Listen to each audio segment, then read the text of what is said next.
बिस्मिल्लाहिर्रहमानिर्रहीम। अस्सलामुअलैकुम।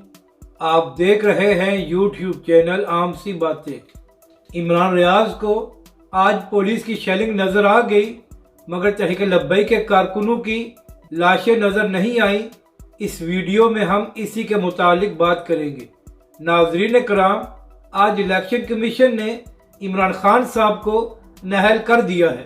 इस फैसले के बाद पीटीआई के लोग पूरे मुल्क में प्रोटेस्ट कर रहे हैं और ख़ास तौर पर फैज़ाबाद से ये खबर सामने आई है कि पीटीआई के कारकुनों पर पुलिस की जानिब से शेलिंग की गई है।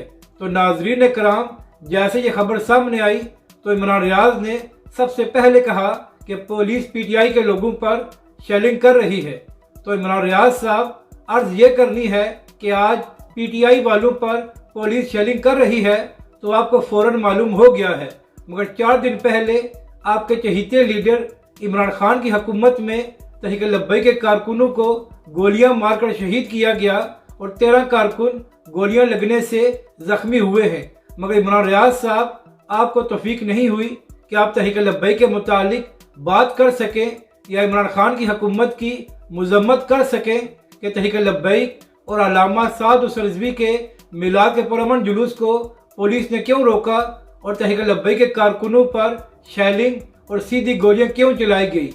इमरान रियाज साहब, अगर आप खुद को सहाफ़ी कहते हैं तो जिस तरह आप पीटीआई वालों की बात कर रहे हैं कि उनके खिलाफ पुलिस शेलिंग कर रही है, तो इसी तरह आपने तहरीक लब्बैक के हक में भी आवाज़ उठानी थी जब इमरान खान की हुकूमत 4 दिन पहले उन पर गोलियां बरसा रही थी। अगर आप खुद को सहाफ़ी कहते हैं तो 4 दिन पहले भी आपको खबर देनी चाहिए थी कि पुलिस ने तहरीक लब्बैक के कारकुनों को शहीद और जख्मी किया है, मगर तब आप खामोश रहे क्योंकि ये सब कुछ इमरान खान की हुकूमत कर रही थी और आप इमरान खान या उसकी हुकूमत के बारे में बात नहीं कर सकते।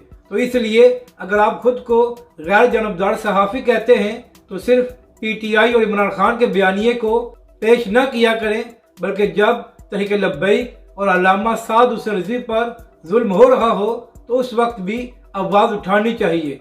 अपनी राय का ज़रूर इज़हार करें कि आपको ये वीडियो कैसी लगी और हमारे इस चैनल को भी सब्सक्राइब करें।